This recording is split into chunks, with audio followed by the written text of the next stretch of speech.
Merci. Et donc, bon, c'est bien d'être revenu à temps pour le panel suivant. Parle plus près du micro, s'il te plaît. Donc, c'est notre premier panel de travail de cette conférence. Donc, c'est évident que les réseaux devraient être un sujet de notre conférence aujourd'hui dédiée à la traduction littéraire, étant donné qu'il y a d'autres sujets importants pour les traducteurs littéraires, l'intelligence artificielle aussi, et d'autres problèmes que nous rencontrons dans notre domaine. Mais bon, je suis très heureuse que les autres programmateurs, organisateurs de cette conférence ont inclus ce sujet du réseau dans la scène européenne culturelle au programme, car les réseaux sont une partie essentielle de la traduction littéraire et du système européen. Je pense qu'il s'agit là de voies authentiques pour créer une coopération transfrontalière. Et là, nous avons des exemples aujourd'hui de ce type de plateforme. De manière surprenante, nous n'avons pas de données fixes sur les réseaux culturels en Europe aujourd'hui. En tout cas, nous n'en avons pas trouvé. Cependant, la Commission européenne soutient dans cette période de programme 2027 les domaines culturels et l'héritage culturel. Les réseaux européens d'aujourd'hui sont très différents car vous pouvez l'imaginer en raison de l'origine géographique. Il y en a qui sont internationaux, d'autres nationaux. Ces réseaux sont très diversifiés en termes d'origine, de secteurs qui sont couverts. Certains sont transsectoraux. On pense à Trans-Europe avec les réseaux transsectoriels en culture. Mais bon, il y a certains réseaux qui, je pense, ont des points communs malgré leurs différences. C'est que les réseaux nous donnent accès à une variété de connaissances, d'expériences et d'expertise variées accumulées de différents pays, de différents contextes. Les réseaux sont pour leurs membres une source d'inspiration, de bonnes pratiques, et très souvent, ils sont une source de soutien international.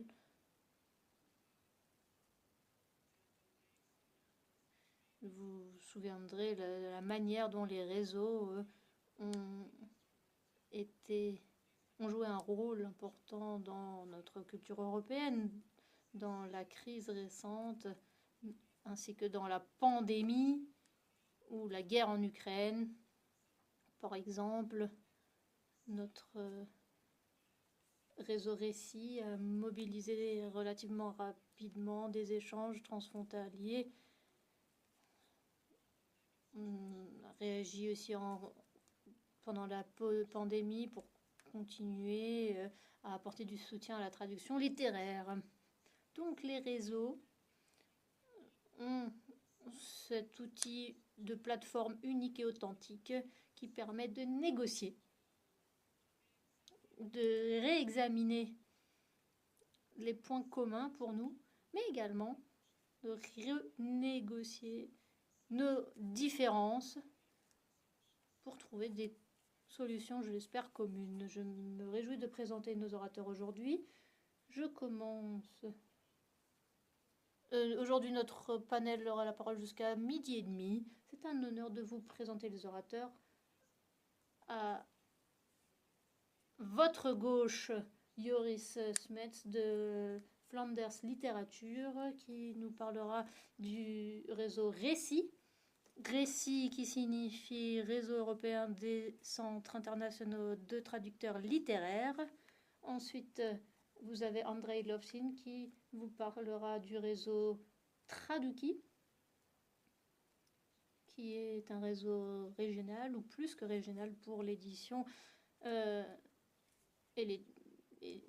pour l'édition et la publication. À votre droite, Alexandra Buchla, directrice culture et littérature across frontières, au-delà des frontières, et qui vous parlera du réseau NLIT. NLIT qui est donc réseau européen pour la traduction littéraire. À côté d'elle se trouve Simina Popa, qui vient de Roumanie. Elle vous parlera de Cella. Dans certains pays, on dit Tsella, qui est un projet pan-européen de traduction de littérature, et donc qui est devenu donc une plateforme littéraire. Simina est une traductrice de portugais vers le roumain aussi. À côté de moi, Jörn Kamberling. Jörn est le directeur d'Atlas, une association en France pour la promotion de la traduction littéraire. Il est également traducteur lui-même et ancien président du réseau Récit. Les collègues vous présenteront leurs travaux, leur réseau, l'impact de leur réseau. Ensuite, nous aurons du temps pour des discussions. Si nous avons le temps, alors je prendrai également quelques questions de votre part. Yoris, tu as la parole. Merci Yana. J'espère que vous m'entendez tous bien distinctement. Je souhaiterais également remercier le comité d'organisation du Seattle pour me donner l'opportunité de parler de ces réseaux européens. Je souhaiterais également dire bonjour à tous ceux qui sont chez eux et qui nous suivent en live, comme Yana l'a dit. Je viens donc de Flanders Littérature. C'est donc la partie flamande de la Belgique. Et notre organisation a deux objectifs. D'une part, nous soutenons les auteurs flamands, les éditeurs, les organisations et bien sûr les traducteurs. Et d'autre part, nous promouvons la littérature flamande à l'étranger.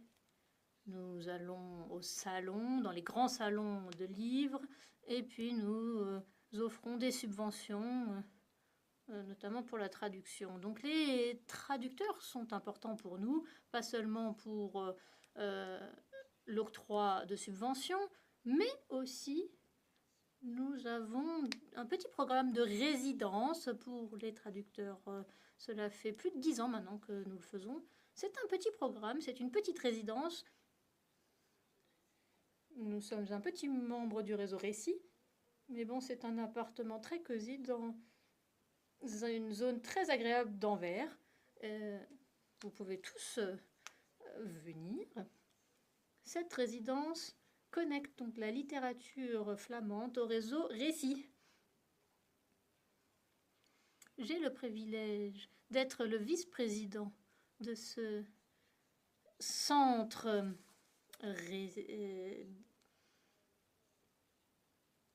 de traducteurs littéraires. Là, vous avez un exemple de la localisation.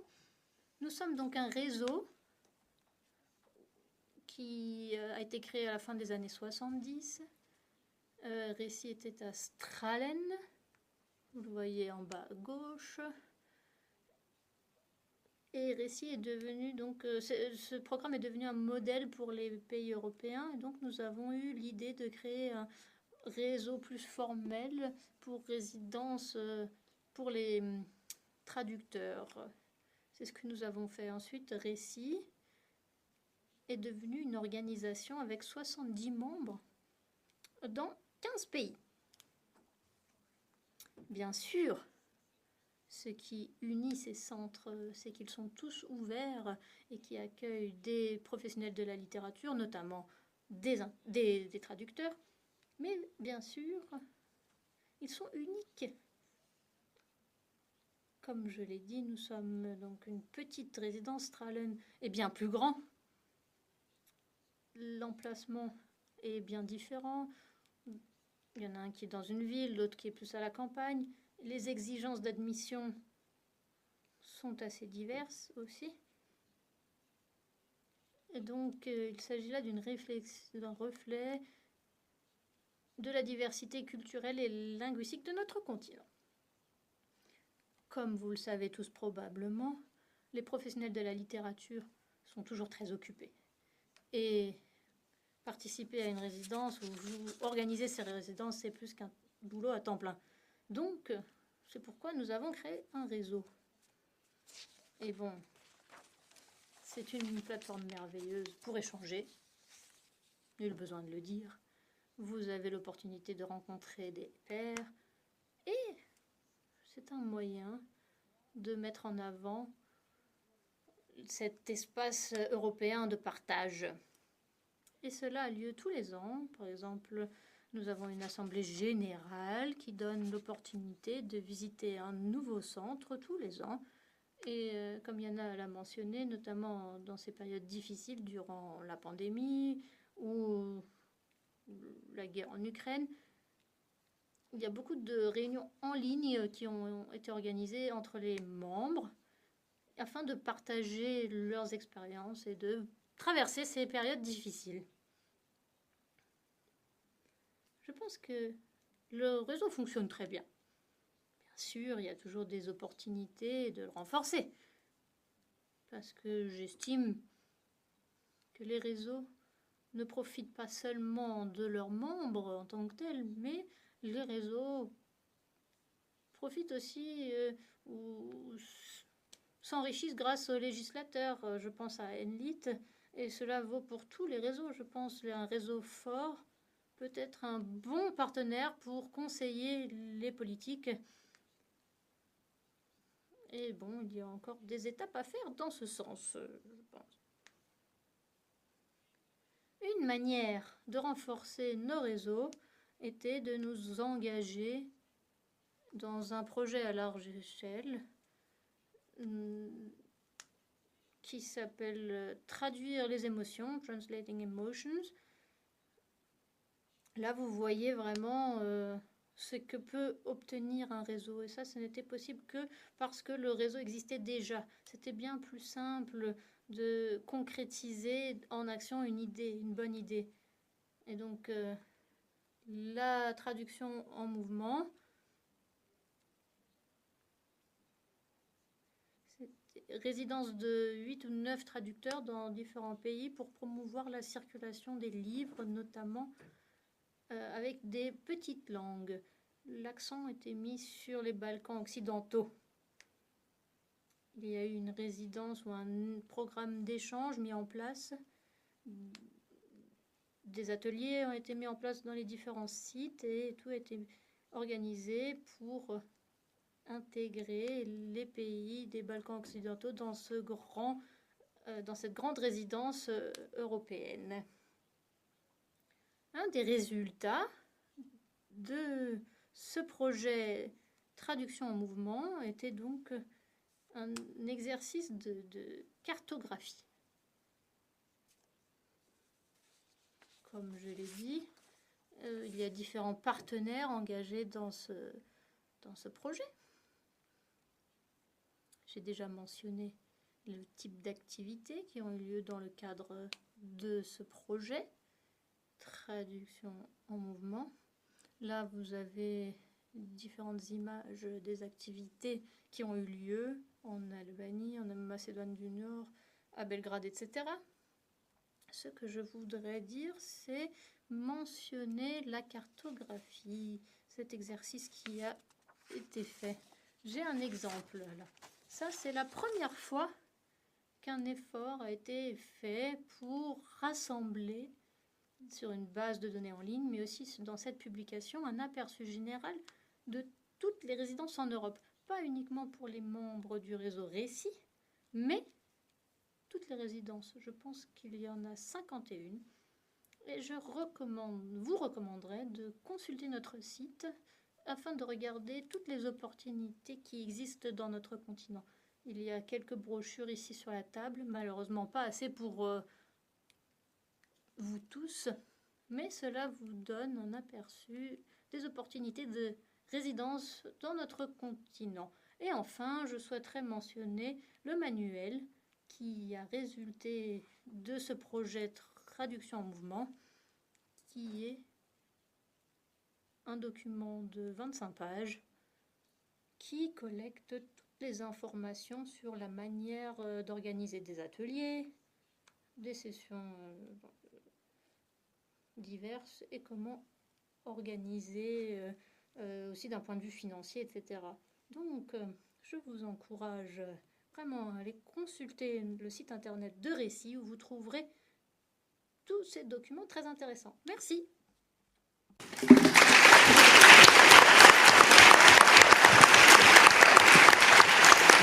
Thank you, Joris. Merci, Joris. Oui, effectivement, c'est quelque chose de très tangible qui nous sera utile, je le pense, les années à venir. Tout ce qui a découlé de ce projet Translation in Motion, traduction en mouvement, et je remercie tous ceux qui ont contribué à l'élaboration de ce manuel pour les ateliers et qui ont contribué à cette cartographie. Donc, André Lojan, merci. Je remercie tous les organisateurs du CEATL pour avoir organisé ces rencontres permettant de réunir tous ceux qui se passionnent pour la traduction. Donc, ce titre, Réseau en mouvement, était tout à fait idoine puisque Traduki fait également bouger les choses. Diapositive suivante. Voilà notre travail. Il s'agit de faire se déplacer les livres de A à B, donc la mobilité des livres. Nous sommes un réseau depuis 2008, cela fait 16 ans donc que nous œuvrons. Alors comment avons-nous débuté? Car cette idée au début continue.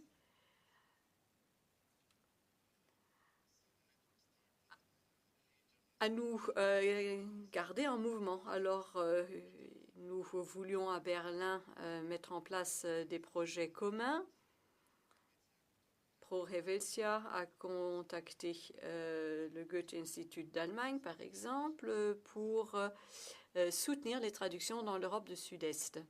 Donc au début c'était un projet politique, cela reste un projet politique. Du reste, il y a les ministères des Affaires étrangères d'Autriche et d'Allemagne qui sont impliqués.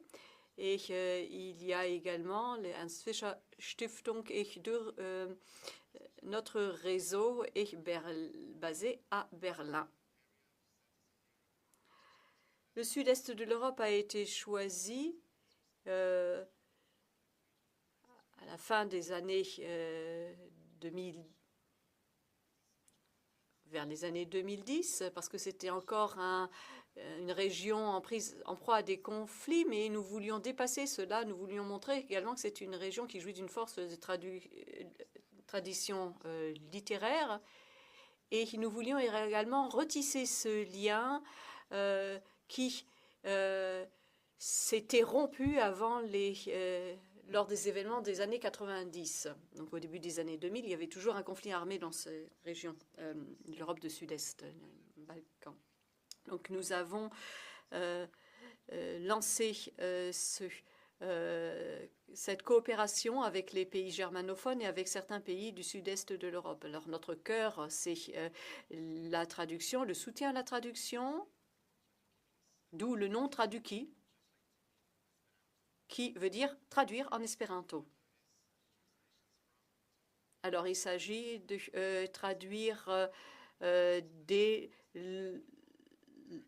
dans toutes les directions, depuis les langues étrangères vers les langues du sud-est de l'Europe et vice-versa. Et Traduki veut promouvoir les échanges dans le domaine des œuvres littéraires de fiction, non-fiction et des ouvrages pour les enfants en soutenant les critiques, les scientifiques, les traducteurs, les éditeurs, les libraires et pour favoriser l'échange d'informations entre les différents participants. Et voilà ce qui décrit bien ce que nous faisons. Nous apportons un soutien à la traduction. Il y a différents événements que nous organisons où nous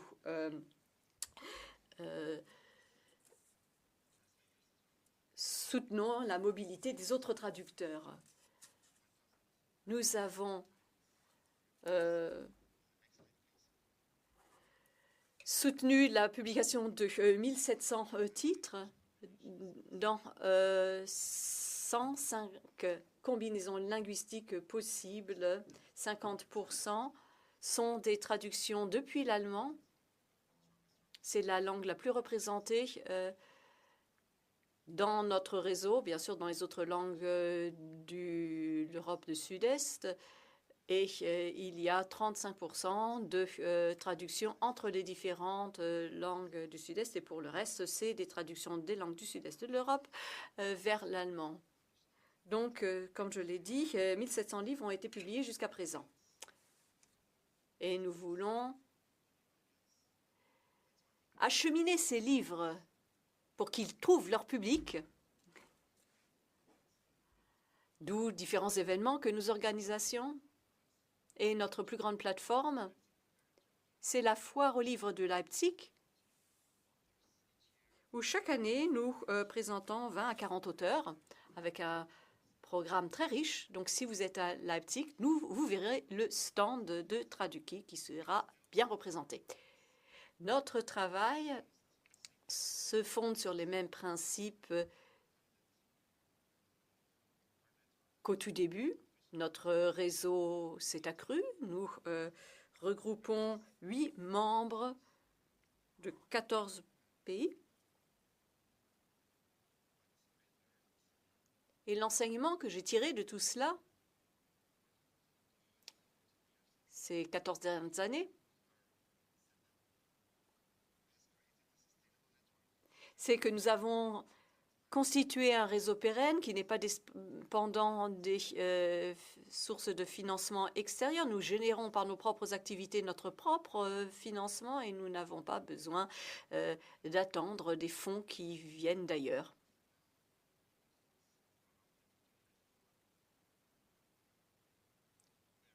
Nous sommes très souples, très flexibles.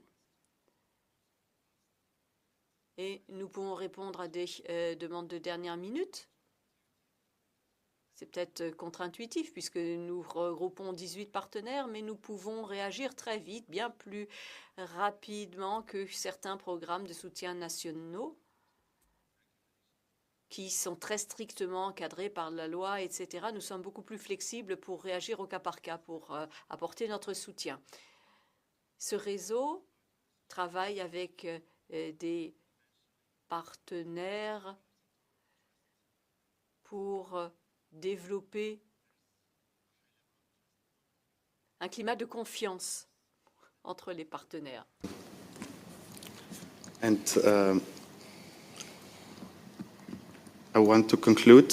Et pour conclure, je vais vous lire une autre citation, parce qu'il y a la Fondation Ernst Fischer.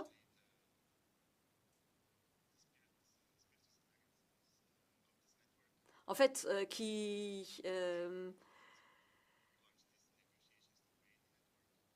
a lancé toutes les négociations qui ont entouré la création de ce rapport. C'est véritablement la fondation qui a insufflé tout son esprit dans cette aventure. Donc il y a la diversité culturelle, le dialogue interculturel, la solidarité qui sont les grands maîtres mots, la réconciliation extrêmement importante pour l'Europe du Sud-Est, la notion de réconciliation et nos traducteurs qui sont indispensables pour notre travail. Car tout cela, tous ces mots qui sont des grands mots seraient vains s'il n'y avait pas le travail des traducteurs qui sont les grands médiateurs culturels. Voilà ce qui serait ma conclusion d'ailleurs.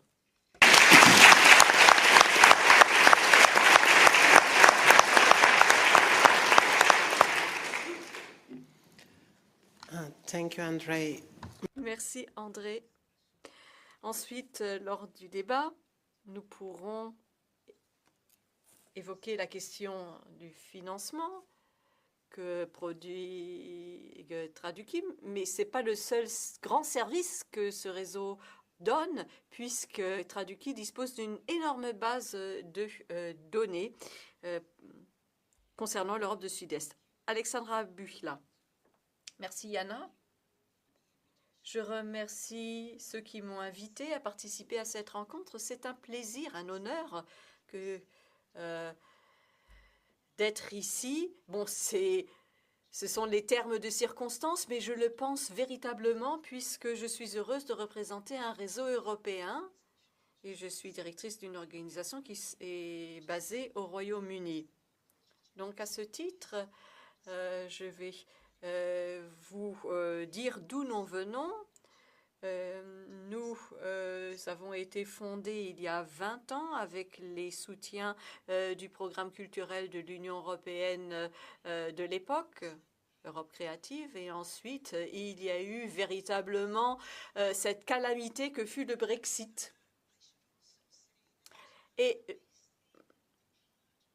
il faut dire que nous sommes basés dans une partie du Royaume-Uni qui est un peu spécifique puisque c'est le Pays de Galles officiellement bilingue. Donc nous avons développé une sensibilité un peu exacerbée vis-à-vis de l'égalité entre les langues, le plurilinguisme, le bilinguisme. Et à cet égard, donc ce sera la fin de ma digression liminaire, il y a un mot en gallois qui est hereth. Bon, c'est un de ces satanés mots qui est toujours difficile de traduire. Vous vous souvenez peut-être hier, on a discuté du titre Physical Sorrow de Gospodinov et toute cette discussion était très intéressante. Mais comment traduire ces mots? Ces mots, eh bien, ils revêtent la question de nostalgie, de mélancolie, et ce mot, eh bien, a une traduction, la nostalgie de chez soi, la volonté de vouloir retourner chez soi. Bon, c'est un peu ce que nous ressentons, nous, vis-à-vis de l'Europe, cette nostalgie. Peut-être que cela s'amendera à l'avenir, mais nous sommes de l'autre côté de la Manche et fluctuat net mergetur, nous ne coulerons pas et nous voulions continuer à tisser ces relations. Alors, ce réseau est assez jeune, mais pas tant que ça, parce qu'à l'origine, bon, diapositive suivante, en fait. Voilà, photo de groupe. Et il y a une chose que je souhaite souligner, une photo qui a été prise il y a 2 ans à la foire du livre de Francfort. Bon, la traduction, c'est un métier éminemment féminin, comme on a pu le voir hier. La plupart des auteurs sont masculins, mais ceux qui prennent soin de ces œuvres, eh bien, ce sont ces femmes qui sont les traductrices. Alors, c'est un réseau d'organisations à but non lucratif et indépendant. Indépendant, cela veut dire que l'on n'est pas dépendant des cercles de pouvoir du gouvernement pour qu'il n'y ait pas d'interférence politique. Mais bien sûr, nous devons travailler main dans la main avec le gouvernement ou les gouvernements pour atteindre certains objectifs. NLIT est un réseau important car il permet de financer en partie la traduction, ce qui permet de forger un paysage linguistique et littéraire divers, accessible, pluriel dans toute l'Europe. Et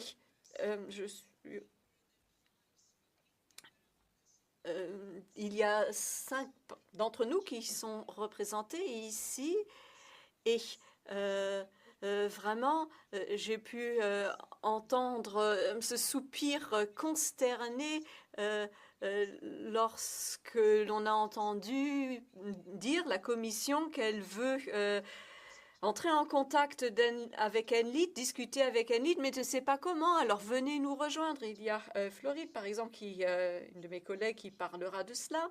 Et bien sûr, nous voulons discuter avec vous. Nous voulons partager nos connaissances. Diapositive suivante.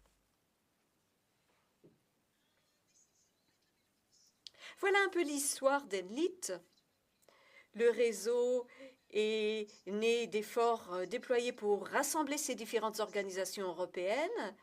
Les premiers partenaires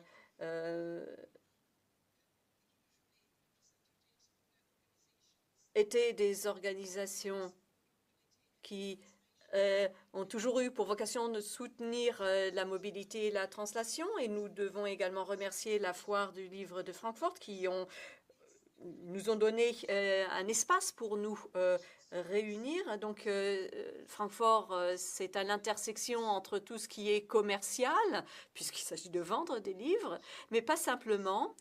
Il y a différents segments qui supportent l'échange culturel. Et en 2012, les organisations fondatrices se sont réunies. Et c'est ainsi qu'en 2016, Enlit a été lancé à la foire de Francfort sous un nom un peu étonnant que je vais taire ici. En fait, nous essayons un peu de chercher nos marques, de trouver nos marques et puis de nous imposer. Donc, quelques chiffres. 29 membres dans 22 États souverains, je souligne souverain à dessein, à travers de l'Europe, parce que État souverain, ça veut dire également région autonome, où l'on parle la langue régionale qui est peut-être pas la langue nationale du pays. Par exemple, au Pays de Galles, le gallois est une langue reconnue. Au Pays de Galles, il y a le bilinguisme qui est officiel, mais ça vaut pour d'autres pays d'ailleurs. Alors nous avons des membres très actifs de Catalogne, par exemple, et d'autres pays où il y a d'autres langues à côté de la langue nationale, qui sont bilingues ou multilingues. Les membres d'Enlit soutiennent la traduction qu'on dit sortante d'œuvres écrites en 34 langues européennes. Donc, ce sont des langues traduites dans une langue pour un pays étranger. Donc, les institutions telles que celles qui sont membres d'Enlit, certaines d'entre elles soutiennent la traduction dans la langue de leur pays, dans l'autre sens. Mais nous avons plutôt vocation à soutenir la traduction de langue nationale vers une langue étrangère. Diapositive suivante. Bon, je ne vais pas vous en faire la lecture in extenso, mais nous contribuons surtout à forger les politiques dans les pays respectifs.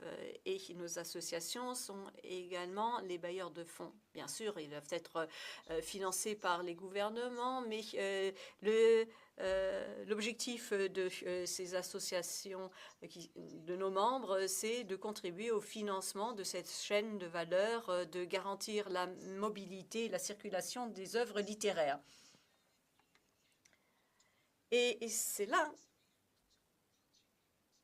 qu'est notre grande contribution potentiellement. Et ce qui est important, c'est que nous puissions débattre de nos pratiques, des différentes politiques, d'apprendre les uns les autres, connaissances que nous partageons. Nous rencontrons 2 fois par an avec des réunions virtuelles également. Et ces réunions sont éminemment importantes pour réaliser un partage de connaissances. Et puis, nous avons également des réunions thématiques où on se penche sur des questions et des problèmes bien particuliers. Alors, autre diapositive. Alors, pour reprendre le slogan, la traduction, mais l'Europe en mouvement, eh bien, nous faisons également bouger l'Europe. Nous contribuons à la diversité culturelle. Nous avons beaucoup de choses à offrir avec cette connaissance collective. Et cela me mène à la dernière diapositive. Je vous remercie au nom de notre réseau européen pour la traduction littéraire ENLIT. Yes, thank you, Alexandra. Merci Alexandra. Comme on l'a dit auparavant, ici déjà, je pense que nous sommes tous plus ou moins ici présents membres d'un réseau, Récit, ENLIT et d'autres réseaux qui ne sont pas présents aujourd'hui au panel. Alors, Simina, votre projet, un petit projet européen qui est devenu une véritable plateforme. Merci d'avoir invité notre projet CELA EU. C'est un jeune projet. Alors quand se pose la question, je dirais qu'on n'est pas si jeune que ça, mais toujours jeune d'esprit. Et nous adressons aux jeunes générations de créateurs littéraires, c'est-à-dire les écrivains et les traducteurs d'une part, et aussi notre réseau implique les institutions culturelles de différents pays. CELA EU, c'est une association pour mettre en réseau les jeunes artistes littéraires ou les artistes littéraires émergents. Donc, chacun interprétera la lettre de cet acronyme à sa manière, mais il s'agit d'un programme pour développer les talents, pour le résumer. Et il englobe, ce programme,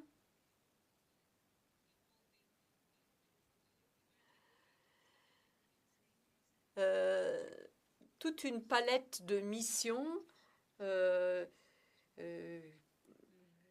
aider les artistes, les écrivains, les traducteurs émergents, mais également les gestionnaires de projets, etc. Alors nous avons commencé le tout en 2013 et nous sommes entrés dans la 3e édition.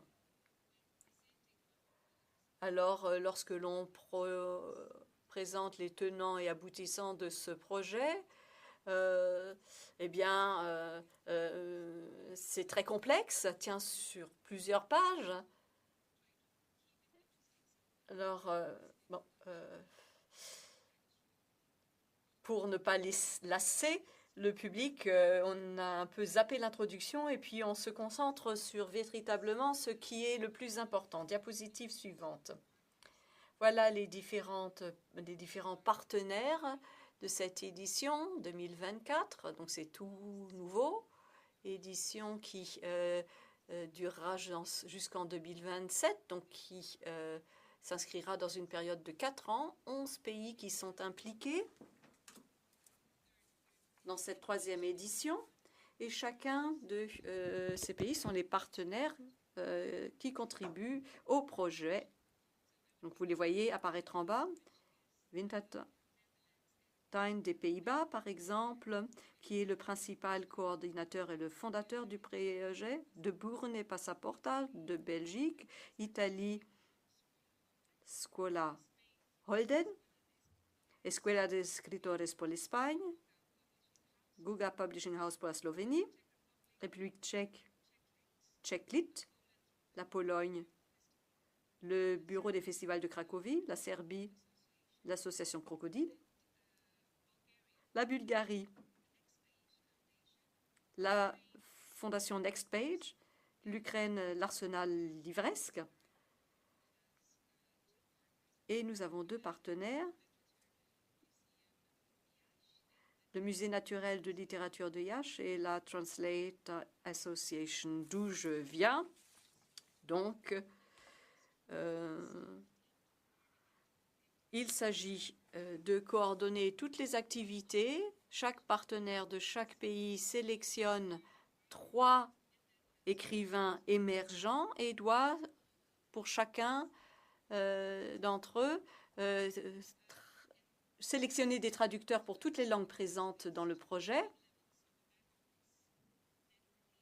Donc, il y a également tout un travail de réseautage entre ces différents instituts qui se fait un peu en coulisses. Et il y a également le réseautage entre les participants, c'est-à-dire les écrivains émergents et les traducteurs émergents. Il s'agit de les appareiller. Le projet SILA EU a un peu passé au crible l'environnement culturel, le paysage culturel dans les pays respectifs. L'une des conditions ou intentions de ce projet, c'est de pouvoir lire dans sa langue maternelle et pas dans la langue du voisin.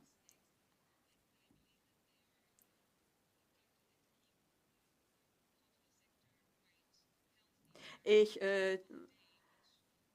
en fait, lire au quotidien, c'est vraiment ce qui maintient la culture en bonne santé. C'est quand même comme le dicton qui dit qu'une pomme par jour évite d'aller chez le médecin. Donc, nous avons 2 cycles qui sont identiques dans ce programme, avec 2 parties. Tout d'abord, former les participants, les traducteurs et les écrivains. Ensuite, il s'agit de les emmener en tournée de promotion auprès des éditeurs et auprès du public. Donc la première année est une année de prise de contact, de connaissances pour fixer les détails, les contenus, le calendrier, etc. Et chaque pays conçoit son propre offre de formation et d'ateliers, ce qui rend le tout encore plus intéressant parce qu'il y a des offres diverses et variées. Les participants peuvent s'inscrire aux ateliers de tous les pays partenaires. Donc, sujets variés, missions sociales, type de public, approche classique, approche basée sur la technique en matière de traduction. Et dans la partie formation, on se concentre sur l'employabilité, sur la traduction et bien sûr sur les stratégies de promotion, tant à l'adresse des écrivains qu'à l'adresse des traducteurs. Donc voilà, c'était pour vous illustrer ce que cela signifie d'une part pour l'écrivain et pour le traducteur d'autre part. Là, vous voyez qu'il y a beaucoup de chiffres ici. Certes, mais c'est simple de s'y retrouver normalement. Durant la 2e année du projet, chaque pays organise un événement public où ils font un peu la promotion de leur équipe nationale de jeunes traducteurs et des écrivains invités.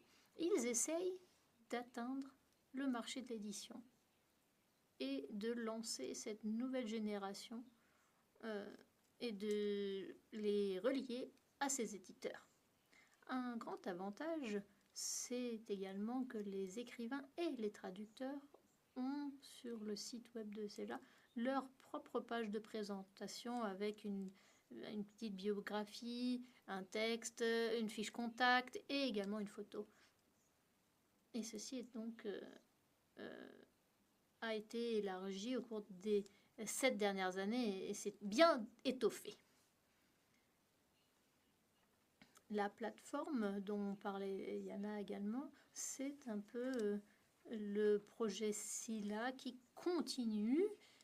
Et là, comme habituellement, la plateforme sera un nouveau projet cofinancé également et qui se concentrera principalement sur le livre traduit en tant que produit. Donc, vous avez le pont vers l'éditeur qui a été fait et ensuite vous avez cette plateforme qui entre en jeu pour atteindre le lecteur, parce que le lecteur, c'est également un problème que le projet CELA essaye de résoudre, car nous avons une nouvelle génération de lecteurs qui sont touchés par ce nouveau projet, afin que ces nouveaux lecteurs puissent écouter ou entendre ces nouvelles voix.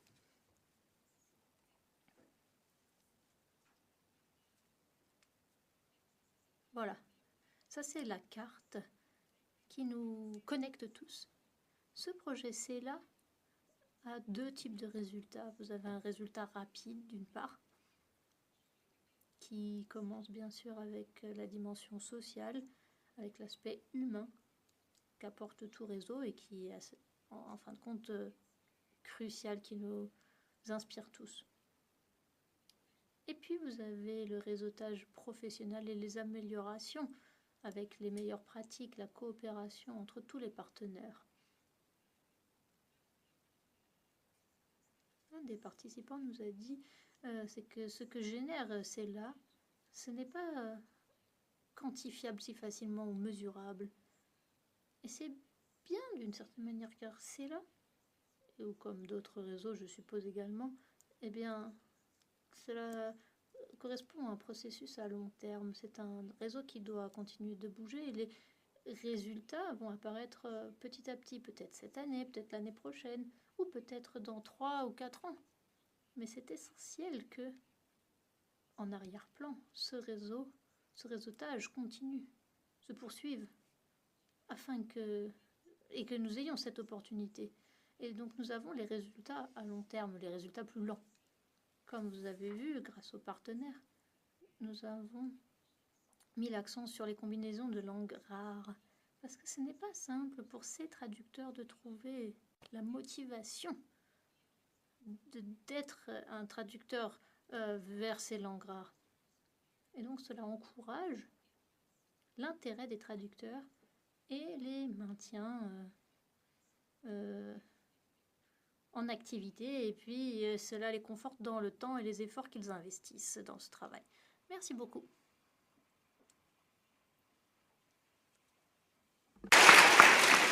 Yes, thank you. Merci beaucoup, Simina. Et je souhaiterais souligner quelque chose que vient de mentionner Simina. Les réseaux, bien sûr, cela a trait aux personnes et à leur motivation au sein du réseau. Ce n'est pas quelque chose de naturel. Souvent, nous sommes dans notre contexte local national. Et sortir dans le monde international, réseauter, eh bien oui, cela nous demande des ressources supplémentaires, fournir plus d'énergie aussi, donc il faut être conscient de ça. Et reconnaître le travail du réseautage. Merci également de souligner que le résultat de ce travail n'est pas visible immédiatement. Cela prend du temps. Un impact à long terme. On ne voit pas tout de suite le résultat. Jörn sera notre dernier orateur. Jörn, tu as la parole. Pour changer un peu, je vais parler en français. Voilà, je remercie grandement toutes les organisatrices et les organisateurs de cette manifestation, qui est quand même une réussite incroyable de vous voir aussi nombreux devant nous. Je vais commencer donc par vous dire que j'ai été présenté comme directeur d'Atlas, ce que je suis certes, mais je viens ici parler d'Archipelagos, qui est un projet donc international et qui s'inscrit dans ce débat sur les réseaux. Un projet qui est le fruit d'une expérience que nous avons menée au niveau d'Atlas au préalable, qui s'appelait Levée d'encre, ENCRES. Bon courage aux interprètes en cabine pour essayer de le traduire. Et fruit d'une expérience et d'une conviction qui nous a porté à définir ce projet. Alors, je rends hommage, quand j'ai commencé à expliquer le projet au moment de sa conception, à ma collègue suisse, Gabriela Stöckli, qui a a résumé beaucoup mieux que je n'avais réussi à le faire ce projet en disant bah oui, c'est un projet qui combine deux idées, le soutien à la biodiversité, donc ça c'est ce qui nous occupe ici beaucoup, et à un soutien également à une activité invisible et non rémunérée des traducteurs littéraires qui est l'activité de découverte, d'exploration de littérature et qui sont bien souvent, ça a été mentionné au cours des débats déjà par Xavier Nord ce matin, des apporteurs de projets. Alors, pour trouver un terme qui corresponde à cette volonté de renforcer les capacités des traducteurs à agir sur la circulation des œuvres et donc sur le monde, je proposerais volontiers puisqu'il y a empowerment en anglais, mais je proposerais volontiers un terme assez peu usité encore en français, mais qui est l'agentivation. Voilà, on pourrait appeler ça comme ça, je lance ça, et puis on verra bien si ce terme a une fortune ou pas. Je vais donc aussi dire, puisque je parle après ma collègue à ma gauche qui a parlé du projet CELA, que c'est un projet qui est très complémentaire à mes yeux avec le projet CELA, puisque d'ailleurs nous avons quelques partenaires en commun, Checklit et Nextpage. Je reviendrai là-dessus, et c'est un point commun parce que nous avons aussi une structure de site qui va être évolutive et qui va créer une sorte de base de données. Et nous agissons effectivement, mais nous agissons sur un public différent, puisque CELA s'adresse, ça a été dit, aux acteurs de la traduction qui sont émergents, alors que nous nous adressons à tous les traducteurs, et en particulier aux traducteurs confirmés, qui ont déjà une vue plus large, disons, des littératures qu'ils sont amenés à traduire, et qui donc sont force de proposition, ce qui n'est pas forcément le cas quand on est tout au début de sa carrière. Pourquoi ce titre, Archipelagos? Déjà, ça a été dit, hein, on a une situation où, par exemple, en France, au niveau de la traduction littéraire, ce sont 75% des titres qui sont traduits de l'anglais, donc on va s'intéresser à renforcer les 25%, et on a essayé de prendre un terme qui ne serait pas forcément anglo-saxon, mais qui serait compris d'une façon universelle. Donc voilà, il suffisait de rajouter à archipelago un S pour que ce soit grec, et en tout cas au nominatif, et c'est ce que nous avons fait. Mais bon, ça c'est une raison qui ne suffit pas. Nous avons également choisi ce terme parce que ça définit une sorte d'espace discontinu qui est caractérisé par sa cohésion et aussi caractérisé par des liens importants entre les différents éléments isolés. C'est un chapelet d'îles. C'est quelque chose qui, dans une lecture ancienne, dans une anthologie littéraire sur l'histoire de l'idée d'Europe, m'avait frappé, puisque la préface de cette anthologie était intitulée « L'archipel et la péninsule », ce qui décrit à la fois la géographie de la Grèce, mais aussi la géographie de l'Europe. Et ça me paraissait donc tout à fait approprié. C'est un projet qui s'appuie sur... Alors on peut avoir le slide suivant, s'il vous plaît, qui s'appuie sur plusieurs... Ah oui, alors après le titre, il y a le sous-titre, donc « Faire émerger d'autres voix » en français, « Raising the Unseen Stories » en allemand, en anglais, et pour chaque partenaire, en fait, nous avons laissé, comme on le fait souvent dans l'édition, une possibilité de traduction très libre et d'interprétation même du titre. C'est une façon de travailler que nous avons choisie, c'est-à-dire qu'aussi chacun des partenaires apporte dans une proposition générale ses spécificités et que nous ne soyons pas trop normatifs. Slide suivant, s'il vous plaît. Voilà, donc de quoi s'agit-il? Je l'ai dit, alors de mettre au jour la diversité linguistique de la littérature européenne en s'appuyant sur plusieurs actions. Il y a plusieurs branches que nous avons développées, branches d'action. La première, c'est de renforcer donc les capacités à découvrir des textes des traducteurs littéraires en s'appuyant sur leur expertise. Pourquoi renforcer? Parce que c'est une activité qu'ils ont pour la plupart, en particulier dans les domaines qui ne sont pas anglo-saxons, où là, l'échange de droits se fait très souvent entre éditeurs à Francfort ou ailleurs. Donc ce renforcement, il est essentiel parce que ce sont bien souvent eux qui apportent les projets, mais ça n'est ni vu, ni su, ni rémunéré. C'est là que nous intervenons parce que nous avons pensé qu'il était absolument essentiel, dans un moment où les revenus parfois annexes des traducteurs sont fortement mis en cause avec le développement de l'intelligence artificielle, de trouver un complément de revenus qui puisse à terme être une véritable ressource de leur métier et de le trouver à l'endroit où ils travaillent jusque-là gratuitement. C'est donc une sorte d'exemplarité que nous voulions mettre en place, vertueuse, qui puisse inciter un certain nombre de politiques publiques à suivre cet exemple. Mais nous nous adressons donc aux traducteurs littéraires, mais pas seulement. Nous nous adressons également aux libraires, aux bibliothécaires et aux éditeurs, qui sont bien sûr les destinataires finaux des propositions de traduction qui vont émerger à travers le projet. La structuration du projet fait que nous avons porté une attention particulière pour ces publics-là, pour les libraires, bibliothécaires et éditeurs, à l'apport de littérature dite pudiquement de moindre diffusion sur les plus grands marchés européens, en l'occurrence la France, l'Allemagne et l'Espagne.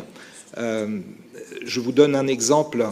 Alors voilà le slide qui détaille ça. Je commence pour poursuivre ma phrase, par les bibliothécaires, libraires et éditeurs. Je vous donne l'exemple de ce qu'on propose en France. Une série de webinaires dont le premier a lieu aujourd'hui même à 15h, mais vous serez occupé autrement, mais il sera rediffusé, pour présenter aux libraires et bibliothécaires la littérature lituanienne traduite en français, dans l'idée d'inciter quelques libraires qui voudraient étoffer un rayon ou le monter et de les aiguiller dans la connaissance d'une littérature qu'ils connaissent mal. Nous allons continuer cette série de webinaires pour leur faire découvrir la littérature ukrainienne, polonaise, tchèque, les littératures arabes, la littérature catalane, et j'en oublie malheureusement une, mais il y a 7 webinaires qui constitueront comme ça des rendez-vous réguliers en partenariat avec l'école de la librairie qui est située près de Paris à Maison-Alfort. Ensuite, nous aurons un rendez-vous à l'été prochain qui sera une université d'été consacrée à la présentation des différentes littératures étrangères et qui réunira la profession. L'inscription, enfin la réaction à cette proposition est très encourageante. Nous avons déjà entre 150 et 200 libraires inscrits pour venir participer à ces webinaires. Ce qui va être proposé aux traducteurs littéraires, ce sont de nombreuses opportunités. Il y a plus de 100 semaines de résidence et 10 ateliers pour échanger entre pairs qui réuniront en tout plus de 150 traducteurs. Chaque année, un appel à candidature est lancé. Le premier appel à candidature a eu lieu au début de 24. Les résidences sont encore en cours. Les premiers résultats sont sur le site. Nous avons déjà 6 portfolios qui sont présentés avec les portraits des traducteurs sur notre site. À la fin de ma présentation, vous aurez un lien pour aller voir le site et vous pourrez effectivement aussi récupérer ce lien sur des petites cartes de visite imprimées ad hoc qui sont sur la table à côté de ce podium. Voilà, je voudrais encore dire qu'il y a dans les branches d'activité quelques rendez-vous publics, car le public n'est pas oublié parmi nos destinataires et il est bien sûr toujours dans notre focus d'élargir la conscience linguistique, comme ça a été dit, en mettant en avant et sur scène les traducteurs littéraires. Slide suivant, s'il vous plaît. Voilà, alors les partenaires, j'en ai cité 2, il y en a d'autres, slide suivant. Voilà, donc ça, c'est la localisation du partenaire pilote. Slide suivant, je vais passer très vite. Nous en avons... alors, nous sommes 8 partenaires de plein exercice. C'est un projet de coopération à moyenne échelle, soutenu donc par Europe Créative. Et les 8 partenaires en question sont situés, alors il y en a 2 en France. Nous travaillons avec l'IREMO, qui est l'Institut de recherche et d'études sur le Maghreb et le Moyen-Orient. Ce partenaire est le partenaire ad hoc pour les littératures arabes. Nous avons un partenaire en Espagne, A7, ACE Traductores. Nous avons le Literarisches Kolloquium Berlin. Nous avons le Collegium Europi Wschodniej en Pologne, Checklit, ça a été dit, Next Page à Sofia en Bulgarie, et l'Institut du livre ukrainien.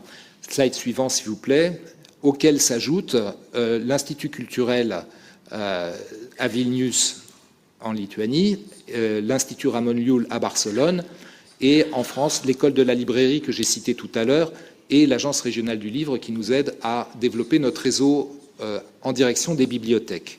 Slide suivant. Voilà, je continue simplement en citant, en revenant sur cet appel à candidature pour 2025. Il est en cours jusqu'au 9 octobre, donc pendant une semaine encore. Et bon, nous avons l'habitude que les candidatures arrivent toujours au dernier moment, mais je profite quand même de cette tribune pour vous encourager à diffuser auprès de tous vos réseaux l'information. Même en une semaine, on peut faire une candidature. Il n'y a pas d'extrait de traduction à produire. Il y a juste à produire une intention de recherche.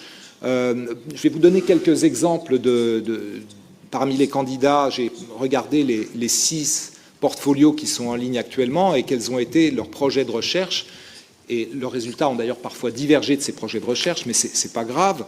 Les projets de recherche qui étaient mentionnés, une traductrice polonaise, Katarzyna Marczewska, avait pour projet au Salon du Livre de Paris d'explorer les littératures de la francophonie.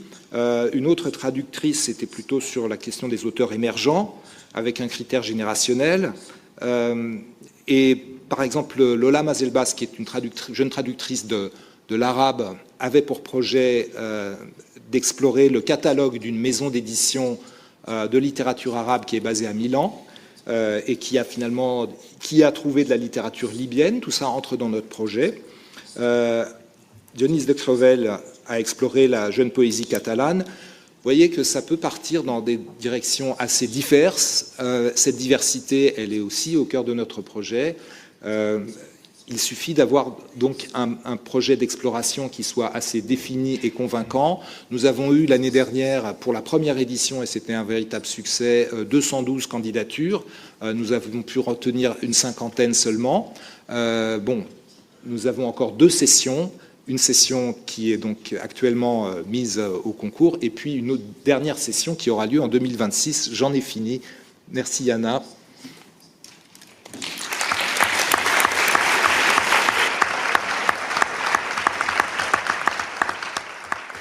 C'est juste pour. J'ai encore d'autres choses à dire, mais je laisse la place à la discussion parce que je crois que c'est important. Yes, okay. Oui, très bien. Merci beaucoup, Jörn. Donc voilà, je suis sûre que c'est beaucoup d'informations là que vous venez d'avoir aujourd'hui, des membres du panel. Et vous pourrez bien sûr retrouver toutes ces informations sur les différents sites, notamment sur les réseaux et les projets inspirants, voir comment rejoindre en tant qu'organisation, peut-être pas qu'en tant personne individuelle, mais peut-être en tant qu'organisation. Vous pouvez vous mettre en contact avec ces réseaux si cela vous intéresse. Je souhaiterais maintenant ouvrir les questions. Donc, si les participants ont des questions, je sais que nous sommes très nombreux. Sinon, je continuerai simplement à poser des questions. Quelqu'un souhaite-t-il poser une question? Faire un commentaire? Oui, s'il vous plaît. Donc, je vois des numéros ici. Je ne vois pas votre nom. Vous êtes numéro 69. Je m'appelle Jürgen Christinensen. Je représente PEN International dans cette session.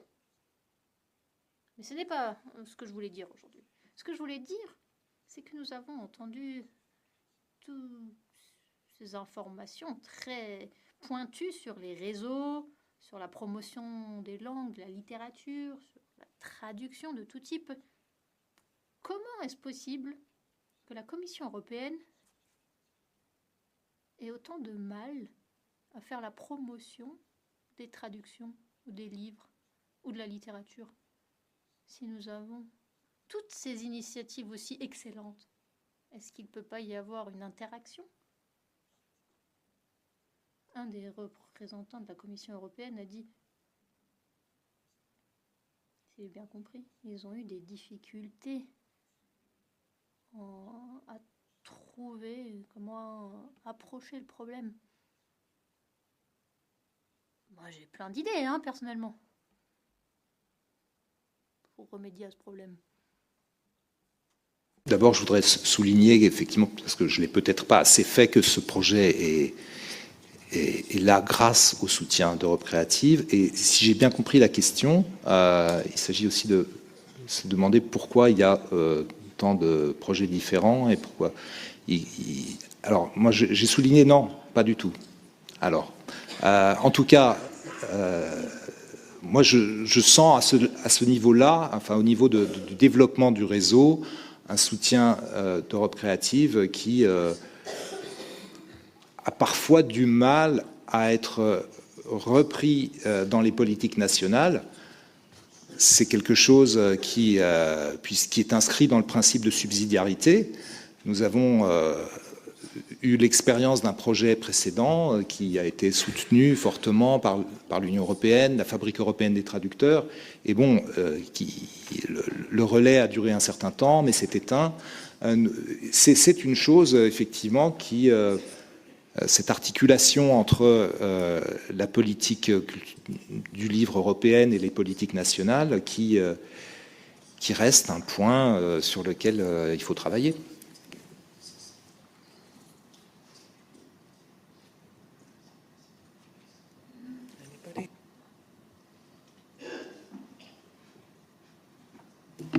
Anybody?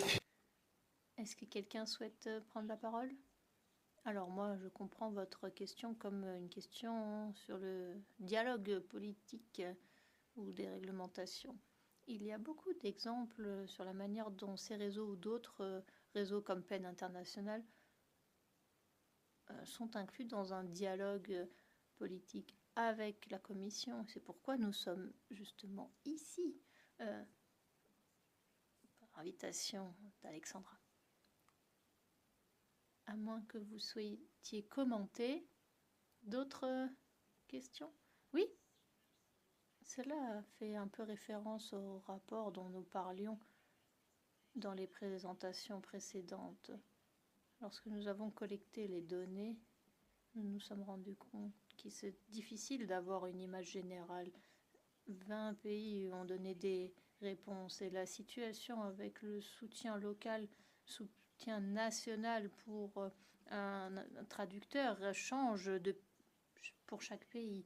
Mais je dirais qu'il y a seulement 3 pays en Europe qui donnent plus que 1 million d'euros par an pour soutenir la traduction. La France, les Pays-Bas, et j'ai oublié le 3e. Mais de manière générale, le soutien pour la traduction, c'est entre 200 000 euros et 500 000 euros ou même moins. Et bon, c'est sûr que ça ne peut pas résoudre le problème. Et 5 millions pour la traduction littéraire de 40 langues en 35 langues, cela semble beaucoup d'argent, mais c'est 500 livres par an.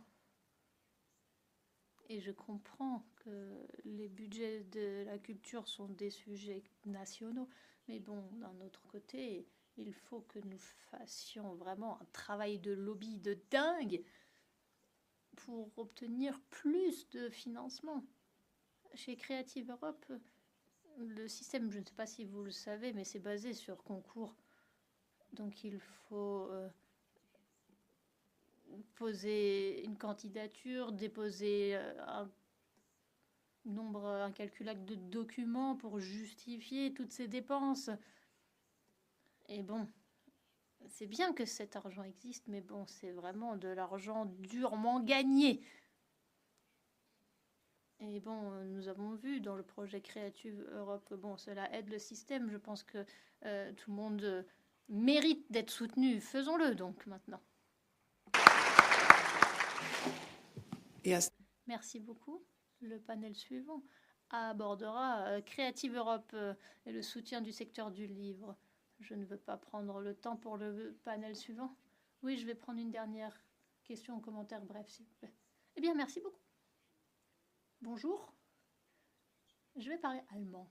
Je m'appelle Martin Grafen et je représente Tchèque-Late. Donc, Tchèque Centre de littérature. Nous sommes très actifs dans les activités déjà présentées et je me réjouis beaucoup. Je souhaiterais dire également que je me réjouis quand nous pouvons célébrer toutes ces réussites. Mais ma question est la suivante. Dans quelle mesure est-ce que l'on a connaissance de ces réussites? Parce que les politiques prennent des décisions, notamment au niveau européen, sur la manière de soutenir les traductions littéraires. Chez Tchèque-Late, nous avons fourni des efforts immenses, notamment au ministère de la Culture de la République tchèque et gouvernement, pour présenter ces résultats. Mais maintenant, nous allons être l'invité d'honneur à la foire de Francfort 2026. Nous allons donc être écoutés. Mais bon, je me demande comment nous, ou Creative Europe, ou CATL, ou une autre association, comment pouvons-nous aider au fait que les politiques voient les réussites au niveau européen, mais aussi envie de nous soutenir dans toutes ces activités? Merci.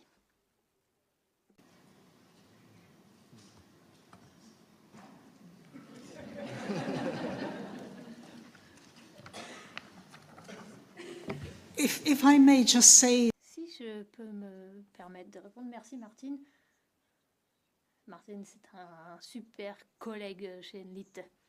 Ce n'est pas seulement faire connaître les réussites ou les succès, c'est de vraiment reconnaître leurs valeurs. Et là, je pense qu'il y a vraiment un écart là-dedans, dans la vue de ces réussites, pour ce qu'ils sont, pour leur contribution et la valeur de leur contribution. Merci, si je puis me permettre. Et si je peux utiliser le micro à bon escient. Il faut apprendre à articuler, ou à gérer les arguments et pour qu'ils soient bien compris par les personnalités politiques. C'est un très bon sujet, merci. C'est un sujet pour une autre conférence, en fin de compte. Avant de terminer, je vais mentionner un autre réseau qui n'est pas présent dans ce panel, qui est le réseau qui nous a tous rassemblés ici. Je ne sais pas si c'est pour des raisons de modestie qu'ils n'ont pas voulu être représentés dans le panel, mais c'est le CATL. Ce n'est pas seulement un réseau, c'est un réseau de réseaux. C'est une organisation très importante en Europe. Et je souhaiterais vous rappeler à tous que le CATL a été extrêmement important, pas uniquement pour la collecte de données pour les traducteurs nationaux et internationaux ou transnationaux, mais pour obtenir des connaissances étayées et fortes en Europe. Et donc cela montre comment, au cours des dernières années, même si de manière invisible, on change la manière de parler de la traduction et la traduction littéraire aussi du point de vue des politiques. Et donc, ils ont permis un changement de discours sur la traduction littéraire. Et ça, c'est vraiment une réussite pour un réseau européen ou pan-européen.